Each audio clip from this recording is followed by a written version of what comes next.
بسم الله الرحمن الرحيم.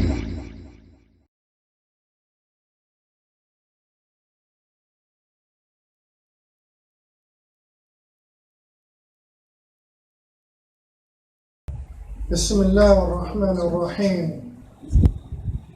الحمد لله رب العالمين، والصلاة والسلام على أشرف الأنبياء والمرسلين محمد وعلى آله وأصحابه أجمعين.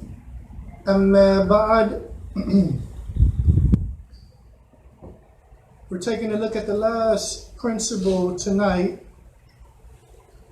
that being إذا تعارضت المصلحة والمفسدة قدم أرجحهما. That being translated as, if and or when a maslaha and a mafsada are rivaling one another, then give precedence to what is more preponderant. Give precedence to what is more preponderant. And when looking at this particular subject matter, then I want to start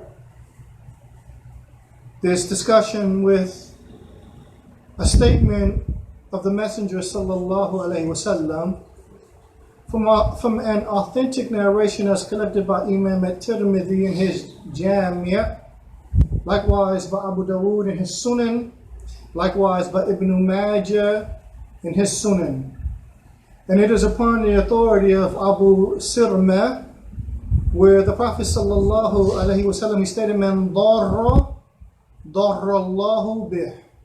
That whoever does harm, then Allah will bring harm to him. وَمَنْ شَاقَ اللَّهُ عَلَيْهِ. And whoever deals harshly, then Allah tabaraka wa ta'ala will deal harshly with him. Abu al-Hasan ibn Abdul Hadi as-Sindi, in his book Kifayat al-Haja fi Sharh Sunan ibn Majah, he states about the statement, or he says about the statement, "Man darra ay qasada iqa ad-darar bi ahadin bila haqq." He states that it is the intent of inflicting harm upon an individual without due right. Without due right. That whoever does this, then that consequences for him.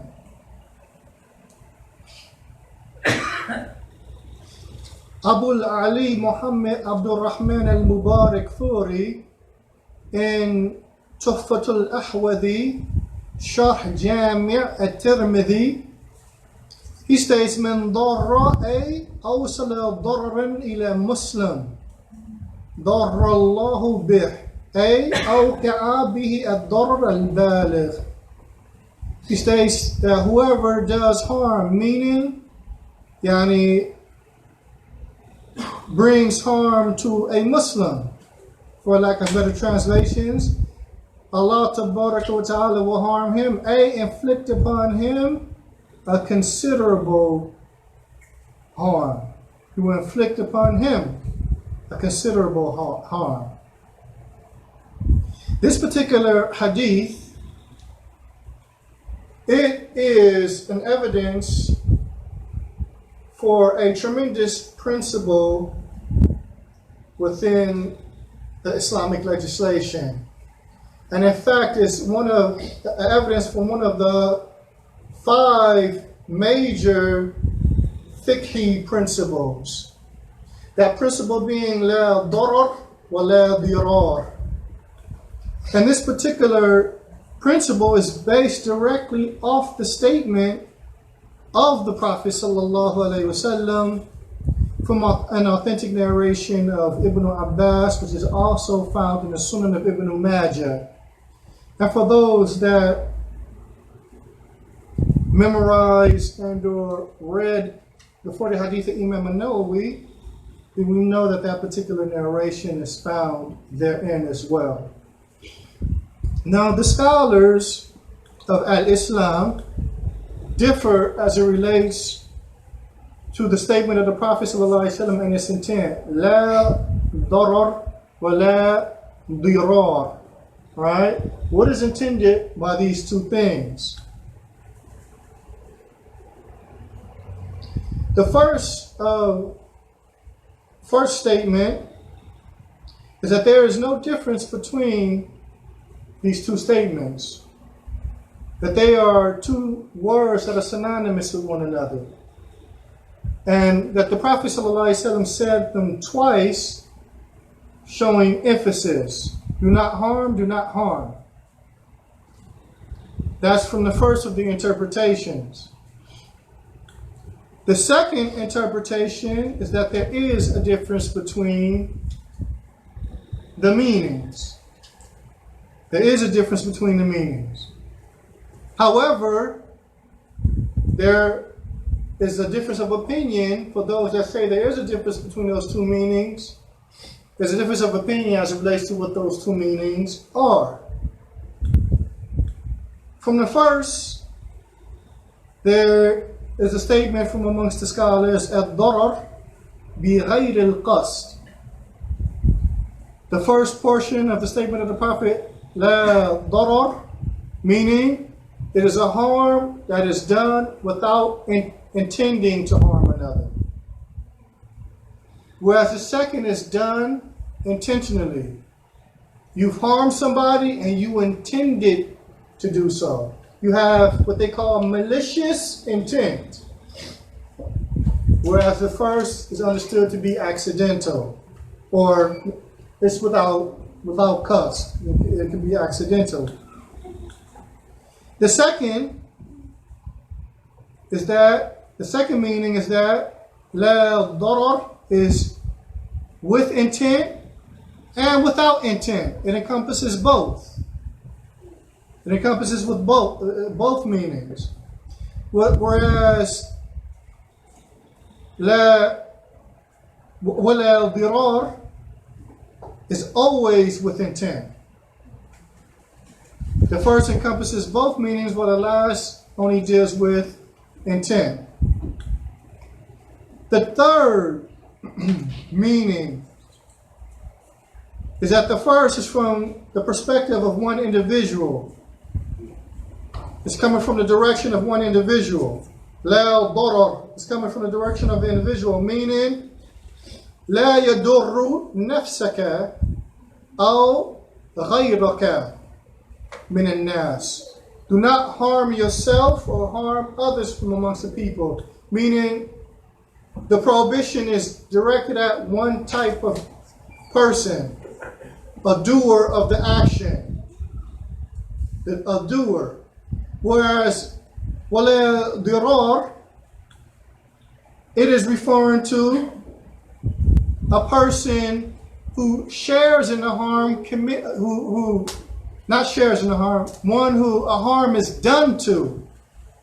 The action falls upon the individual. He was the one that is harmed. Now redressing that harm with harm.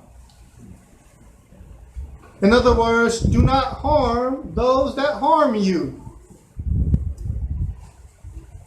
So, in other words, this group of scholars saying what is intended is you.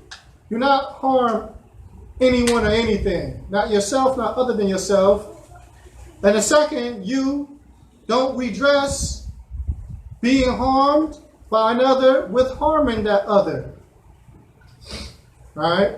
That's a third interpretation.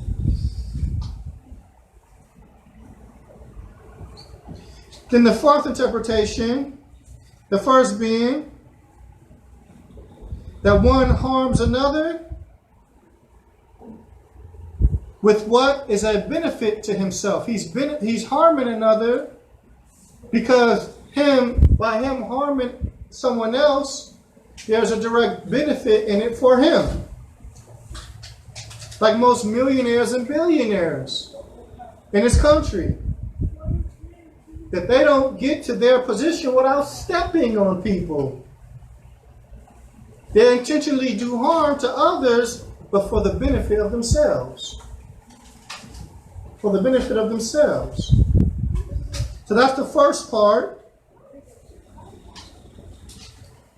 The second part, walal dirar, is harming others, but there is no benefit. A person just harms one person harms a second person, but he is not benefiting any way whatsoever by him harming others. So these are the interpretations that the ulama have, those that say that the meanings were different. Without a doubt, whatever the intent is, it is well known that all of those interpretations is prohibited for the Muslim. It's prohibited for the Muslim. A Muslim cannot harm another, regardless if it's some type of worldly benefit for him or not. He can't harm each other, anyone, regardless if there's intent or no intent, and he can't harm or redress harm with harm. All of these things are considered prohibited to the Muslim. So again, that particular statement of the Prophet is from the 5 major fiqh principles, al-qawaid min al-qawaid al-fiqhiyya al-kubra. Right? The principle that we're dealing with tonight is a principle that extends from that particular principle.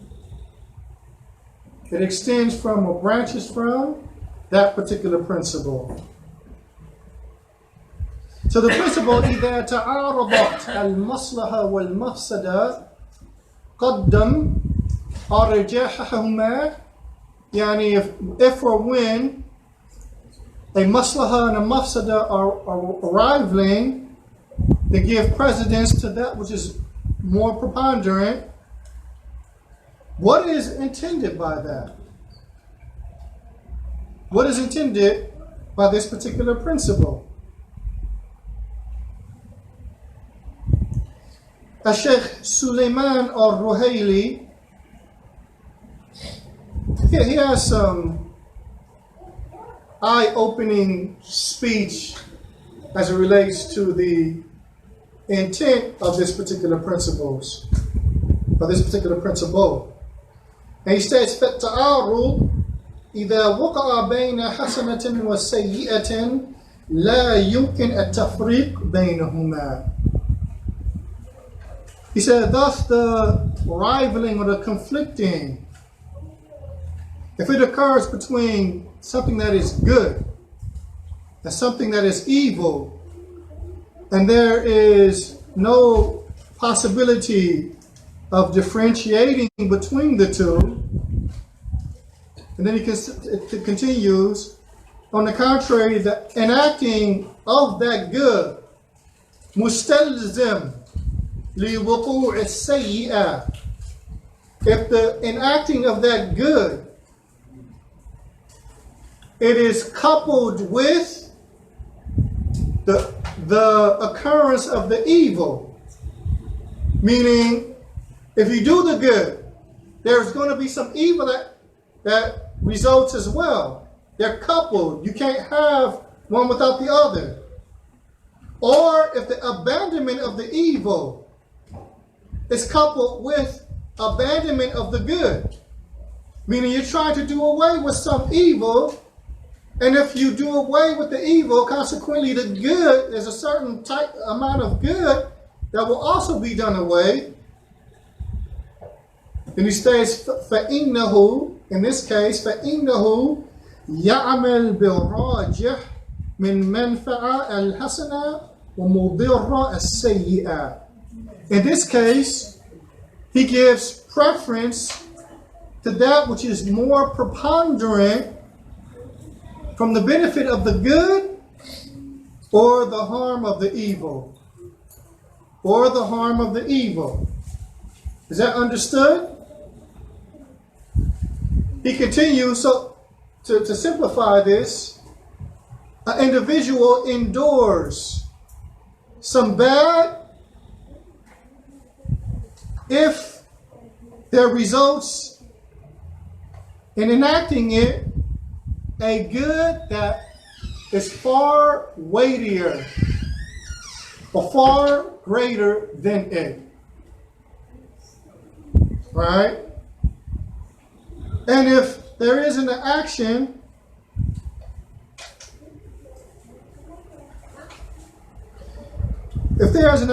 action, the occurrence of evil, as the Shaykh continues, and the occurrence of evil cannot be actualized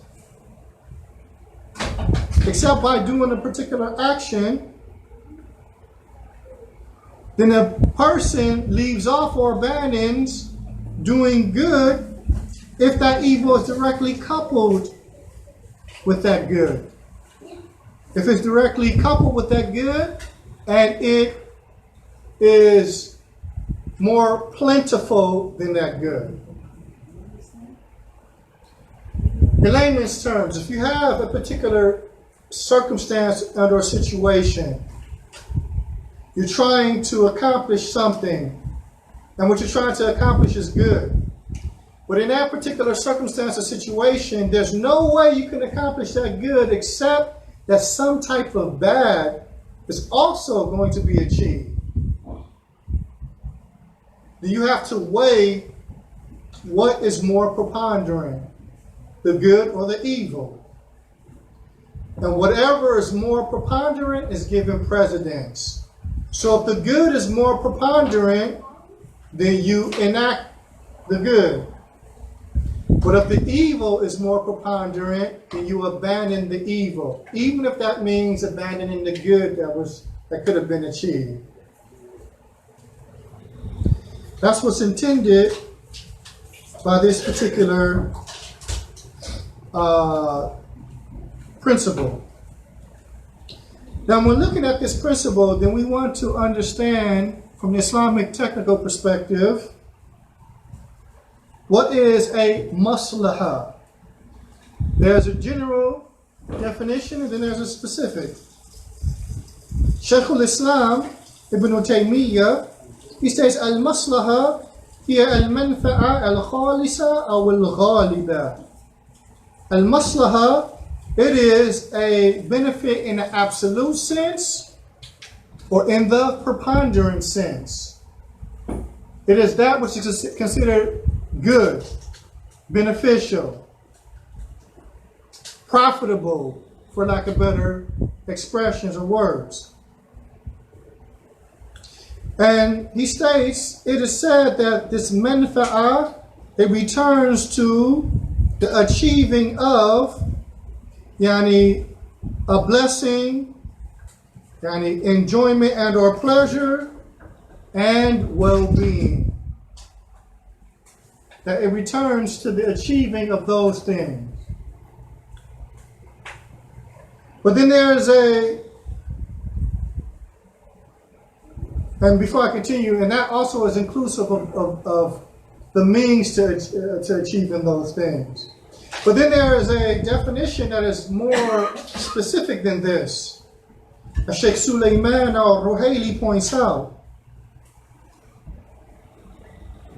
And this is after he quotes an abundance of statements from the ulama as it relates to what a maslahah is. He states, al-muhafadha al-maqsood al-shar. It is preservation of the intent of the Islamic legislation.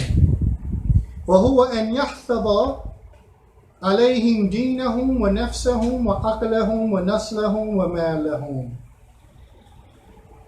And it is preservation of their deen, their lives, their intellect, their progeny, and their wealth. The 5 things that were mentioned in the first principle that we took in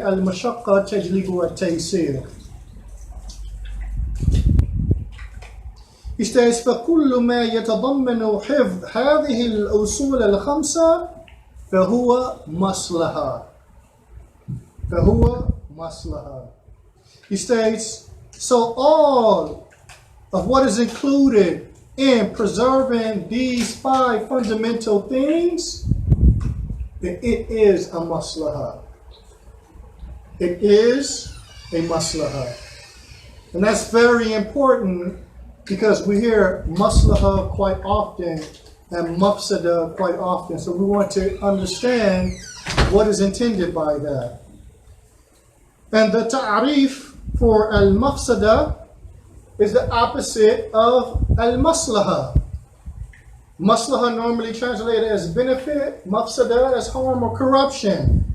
It is whatsoever does away with these 5 fundamental things: the deen, the nafs, the aql, mal, and nasl. Whatever does away with these 5 things, it is a mafsada. So now, the question would be, what is the standard that is applied in understanding what a maslaha and a mafsada is? What is the standard that is applied? Is the standard that is applied the wants, yearnings, and or desires of men and the intellect of men? If we were to take that particular position, then the heavens and the earth will be filled with corruption. Again, if the standard for the preserving of these 5 things, the standard in understanding what a maslaha or a mafsada was or is the wants and or desires of man and the intellect of man, then again, the heavens and the earth will be filled with corruption.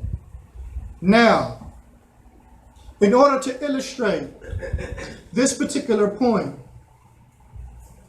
we live in a society where the yardstick or the criterion or the standard for determining a maslaha and a mafsada is built and based upon what man says. It's built and based upon what man says.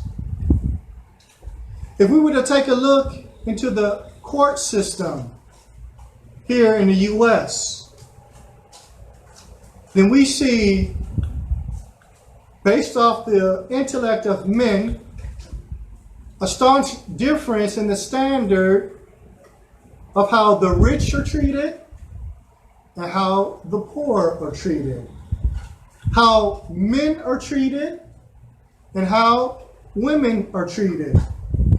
And because we can't act as if this doesn't exist, a staunch difference in how races are treated, how black people are treated as opposed to white people in this society. There is a staunch difference in the judiciary or the judicial system in these regards. And that is because it is a judicial system built and based upon the standards of men's intellects. Now, to further emphasize that, example 1, we have a man by the name of Brock Turner, who was a student at Stanford University, a child born of privilege, with a silver spoon in his mouth, as the expression goes.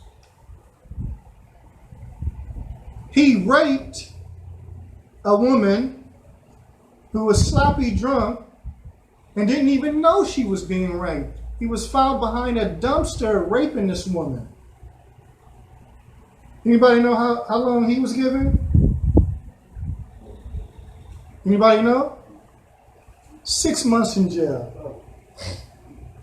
The judge said he's such a good kid from such a good background. His life shouldn't be ruined over this one little mistake.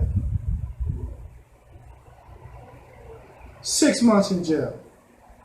Whereas Brian Banks, a high school football player of another economic class and another race, was wrongfully accused of raping a woman in high school and was convicted of that rape and spent nearly 6 years in jail and 5 years on parole. 5 years on parole. That's based off a judicial system that looks at the maslaha and the mafsada based off the intellect and feeble desires of men.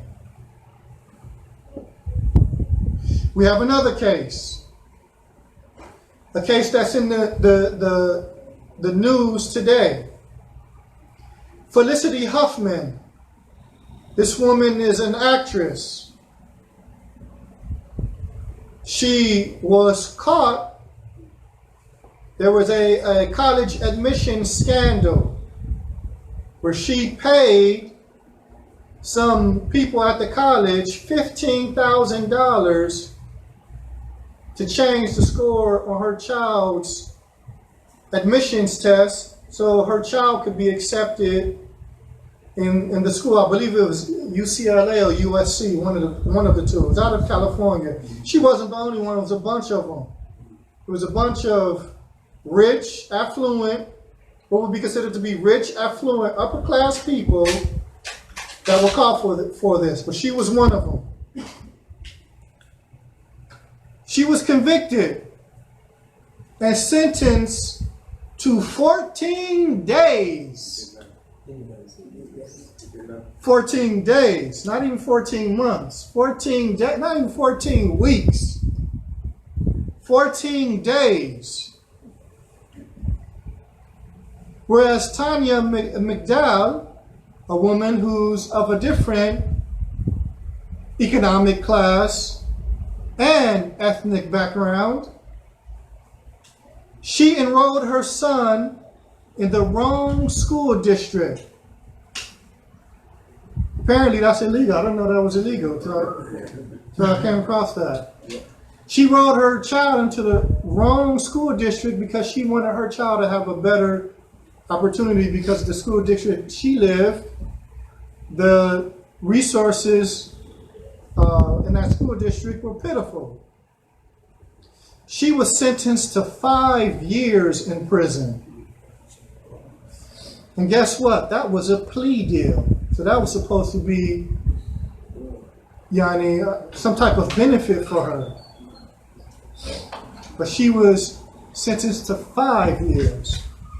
So without a doubt, the standard in understanding and comprehending what a maslaha and a mafsada is, it is not built and based upon the intellects of men and the yearnings of men and the inclinations of men. That doesn't come into the picture, period. Because if it did, you have that type of foolishness taking place.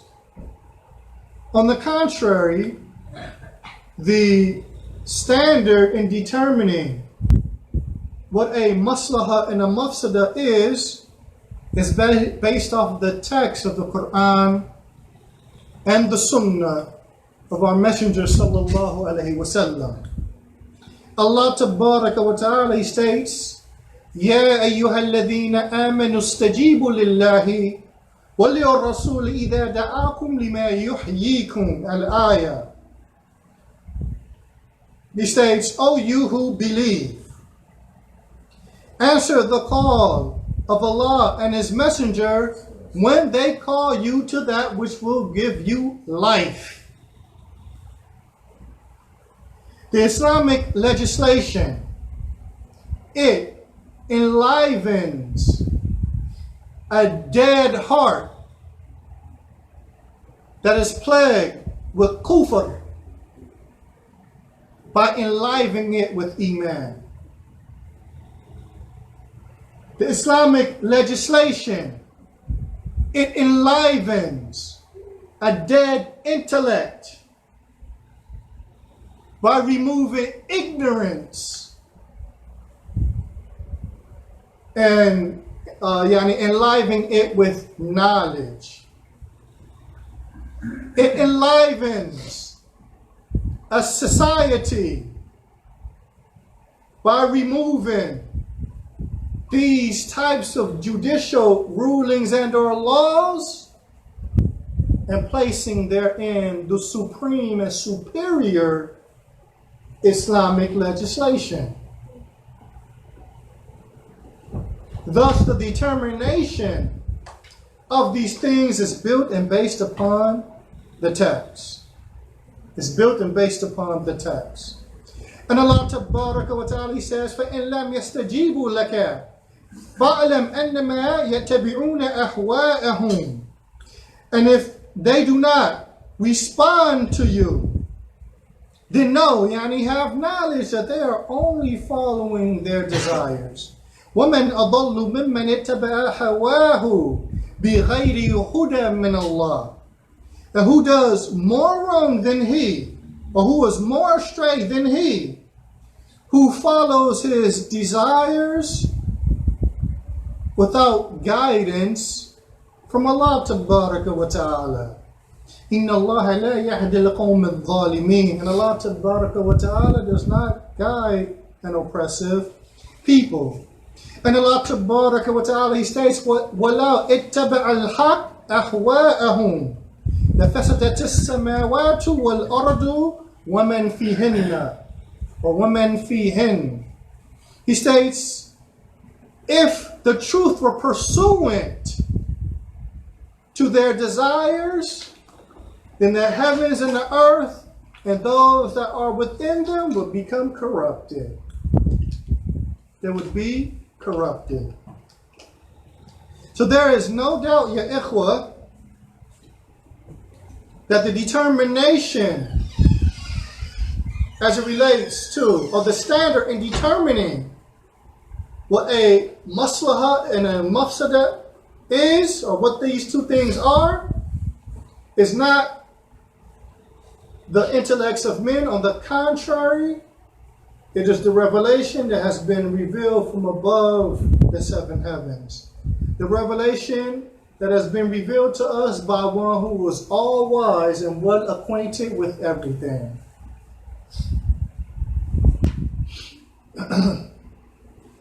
Now, this particular principle, it has its evidence likewise within the text. From its evidence is a statement of Allah in Surah Al-Baqarah, verse 216, where Allah says, كُتِبَ عَلَيْكُمُ الْكِتَابُ وَهُوَ كُرْهٌ لَكُمْ. That prescribed for you is fighting, even though it is a thing that is difficult or hard upon you. فَأَسَىٰ أَن تَكُونُوا شَيْئًا فَأَسَىٰ أَن تَكْرَهُوا شَيْئًا وَهُوَ خَيْرٌ لَكُمْ. And it is possible that you hate something, but it is good for you.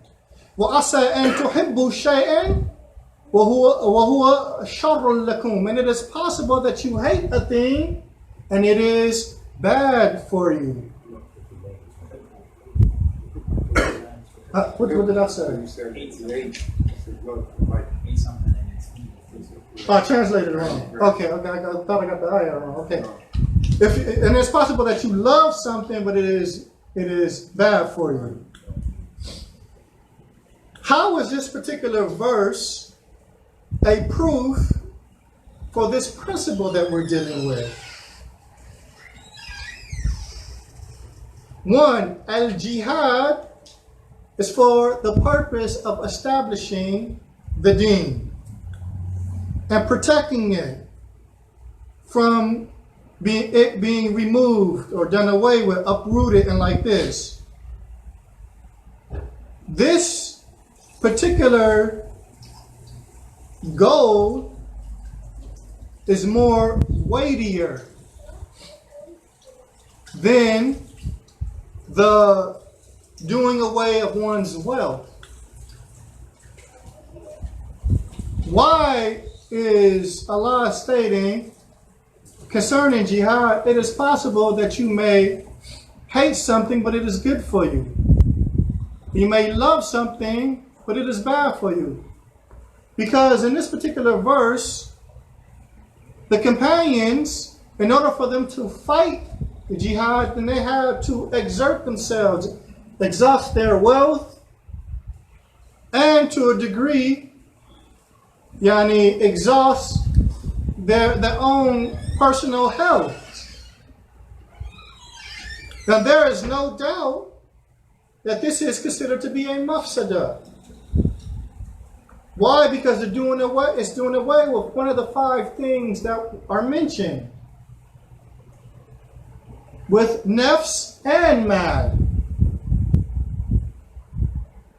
But if it is not established, then that which is greater than those two can consequently be done away with. That being what? What is that thing that can be done away with that is greater than those two? Indik? Islam. The deen. The deen. So the maslaha outweighs the mafsada. The maslaha outweighs the mafsada. Another proof is also found in Surah Al-Baqarah verse 219 where Allah says, يَسْأَلُونَكَ عَنِ الْخَمْرِ وَالْمَيْسِرِ قُلْ فِيهِمَا إِثْمٌ كَبِيرٌ وَمَنَافِعُ لِلنَّاسِ وَإِثْمُهُمَا أَكْبَرُ مِنْ نَفْعِهِمَا. To the end of the verse. He states, they ask you about al-khamr, yani intoxicants and gambling. Say, in these 2 things, there is a major sin, and there is therein some benefit for the people. However, the sin of those 2 things are greater than the benefit.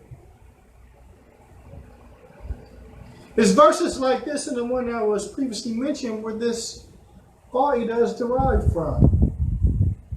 Now, if we look at al-khamr, for instance, then we know one perspective of how khamr is beneficial. It is from the perspective of wealth. And if that wasn't the case, you wouldn't have drug dealers in Newark. You wouldn't have liquor stores. You wouldn't have people selling what they're selling that's considered khamr if it wasn't some type of benefit for their pockets. In the 80s, when crack cocaine hit the black community strong, you had people, at least in LA, that were becoming millionaires off of selling crack cocaine. Not just in LA, but all throughout California. Fast money. So it was a benefit, or therein is a benefit in that regard. However, and then in khamr, for instance, khamr is an ingredient used in some medicines. It's an ingredient used in some medicines. If I'm not mistaken, even in some ginseng, they have a certain percentage of alcohol. In certain ginseng root 90 products, and thus forth and so on. So it is a benefit in warding off certain types of ailments and or sicknesses. When I say khamr here, I'm specifically referring to alcohol. We know as Umar ibn al-Khattab, he stated, al-khamr ma khamr al-aql. It is whatsoever overtakes the intellect. This ma is what you call ismu mawsul, yufid al-umum. For those that have studied usul al-fiqh, it is what you call ismu mawsul. So it shows generality for whatever is being talked about. Al-khamr ma, it is whatsoever does this. That being alcohol, that being marijuana, that being inclusive of that would be marijuana, inclusive of that would be methamphetamines, inclusive of that would be crack cocaine or cocaine, and thus forth and so on. Even drinks that are not directly made from alcohol, but have that same effect. So how is it a mafsada? It's a mafsada. Khamr is a mafsada for anybody that lives in our communities. We know it destroys the aql. It destroys the aql of the individual. That is greater than that benefit from the standpoint of wealth. And depending on what type of khamr is being consumed, it takes the lives of individuals. It takes the lives of individuals. So for this reason, or I don't want to say for this reason, but from the wisdom of why Allah prohibited it, is because this mafsada was greater than this maslaha. This mafsada is greater than this maslaha. So it is ayat and hadith that are of this nature that this principle is derived from.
I'll try and wrap this up as soon as possible so we can pray, inshallah. So with that said, how do we determine what is more preponderant in an affair or an issue? How do we determine if a maslaha is more preponderant than a mafsada? If we have a circumstance where they're both coupled, or vice versa. We have some methods that the scholars point out in determining this. What should be used and applied when determining this? From that is looking at one, al-kathra wal-qilla. Looking at the plentiful and the minimal. Looking at the plentiful and the minimal. If the maslaha is plentiful and it is coupled with a mafsada that is minimal, then you do the action in order to obtain the maslaha, even though there's a mafsada there, because the maslaha will be more plentiful and the mafsada will be minimal. The mafsada will be minimal. That's one way of determining. The second way of determining is we're looking at al-umum wal-khusus. Now let me go back to that last one.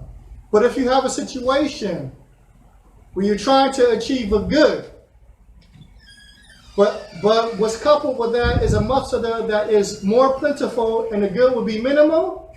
Then you leave off doing the good in order to do away with the mafsada. And although you'll lose the maslaha, you're preventing a greater and more plentiful mafsada. So it's dealing with situations where both are coupled. Because some situations don't have both. It just has a maslaha. Without a doubt, you do it. Or some situations just have strictly a mafsada. If you do this, a mafsada is going to occur. There's no maslaha in it whatsoever. So if that's the case, you leave it. All right?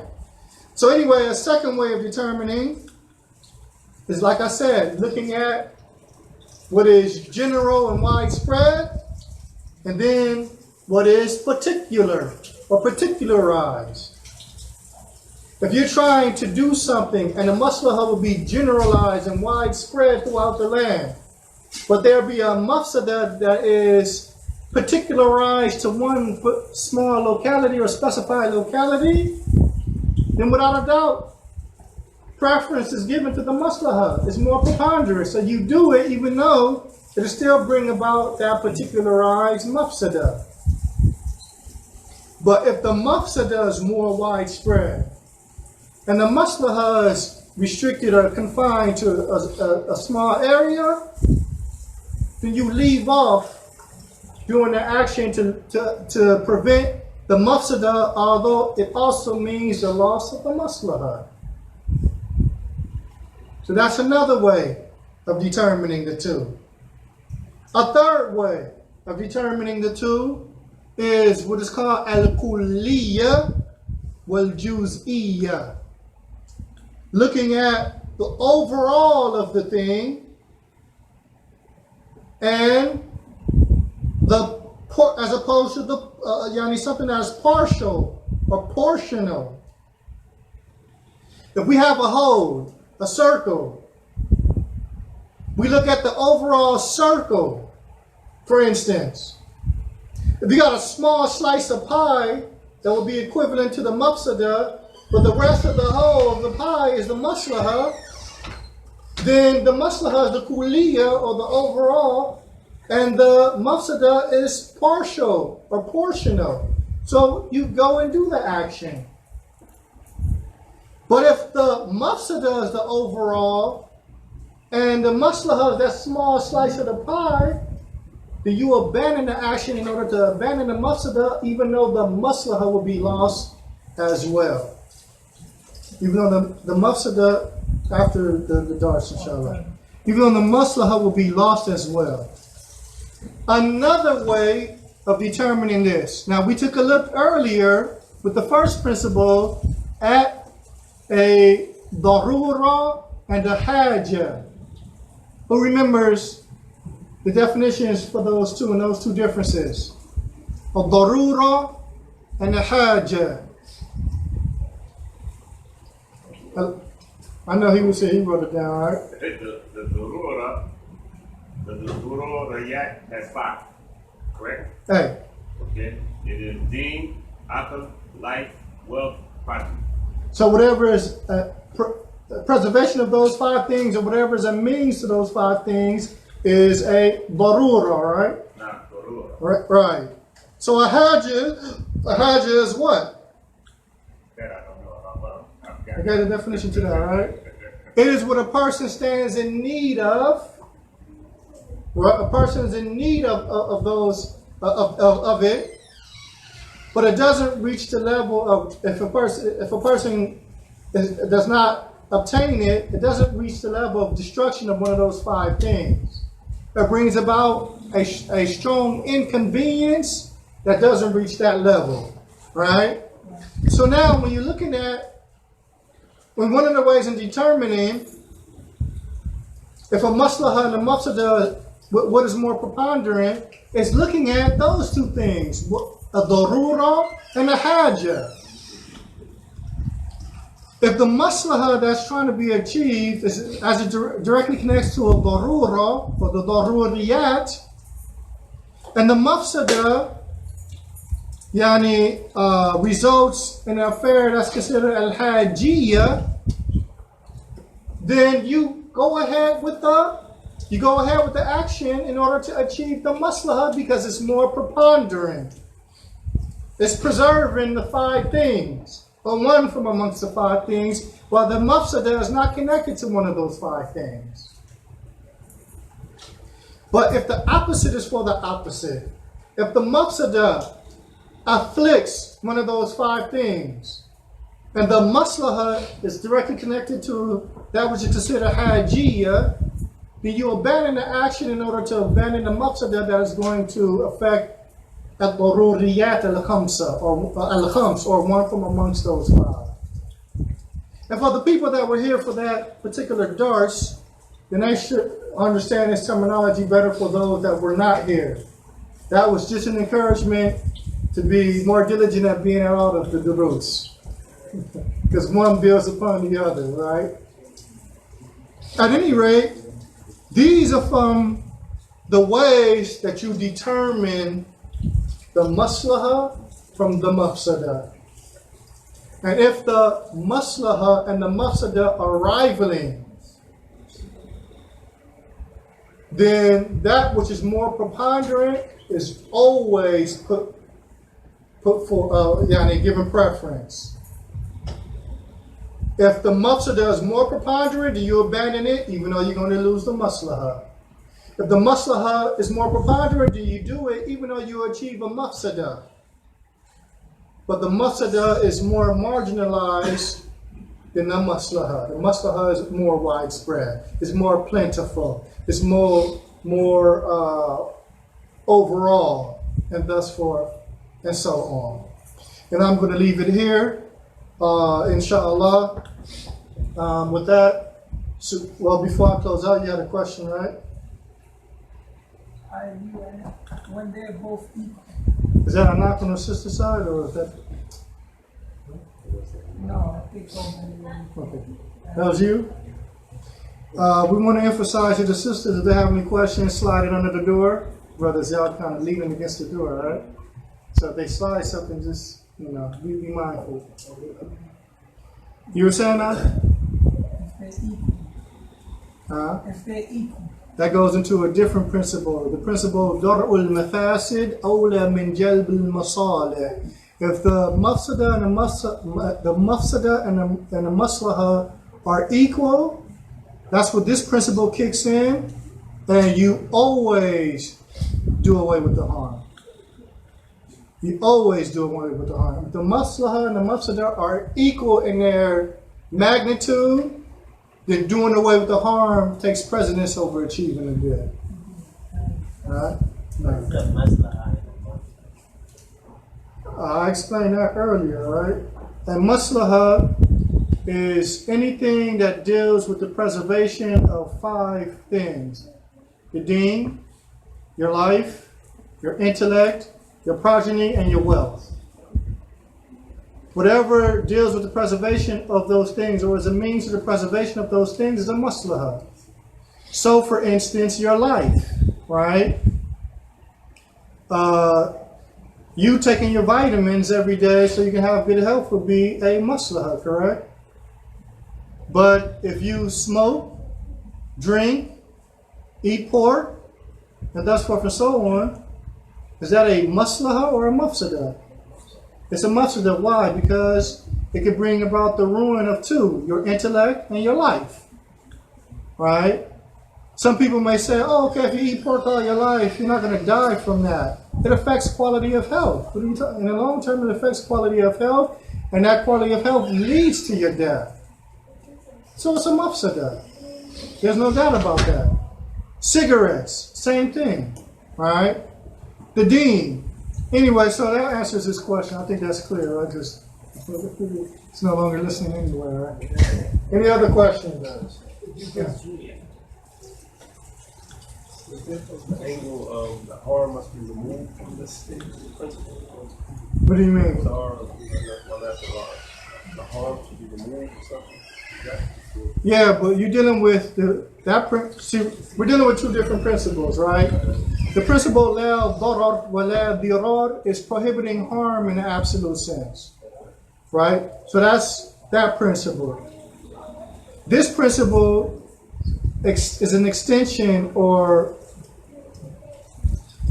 branches forth from that principle, for lack of better expressions, right? And so it's not dealing with that exactly. What it's dealing with is, what if you have a circumstance where there is a benefit and a harm attached? So, for instance, that's why the example of jihad was given. Jihad has a maslahah and a mafsada attached to it. What is the mafsada? The exhausting of wealth. Wealth is a part of those 5 daruriyat. And an exhausting of one's life, because a person can die from fighting jihad. So, with jihad, there's coupled both of these. But the maslahah outweighs the mafsada. Why? Because the purpose of jihad is for the purpose of safeguarding and protecting the religion. As we stated in the first dars, and now I'm repeating myself, is that the deen is more important than one's nafs. What good is you living and you're living upon kufr? And when you pass away, you're destined for the fire. You live a life that was wasted. So when understanding that, you can understand that the deen is more important than your life. And your life is considered more important than your aql. And the aql is considered more important than your progeny. And the progeny is more important than your wealth. It's prioritized in that regard. So when you find a situation, a circumstance like jihad, where something that's given more precedence than the other, then what is given more precedence is what's considered more preponderant. Preservation of the deen takes precedence over preservation of your life. So if there's no way to preserve the deen except by giving your life, then that maslahah is less than the maslahah that's being achieved. Right? Now, What verse is that? wait 1 second. That answered your question, right? No, That's that's one. No, what verse is that? Baqarah? Which one? The one you just said on jihad. 2:16. I answered that, Kurt. What was your question? You answered mine too, because I was going to ask you for it to give us an example. Okay, that Put does. it right there. That does. Any other questions? That's it. سبحانك اللهم وبحمدك أشهد أن لا إله إلا أنت أستغفرك وأتوب إليك.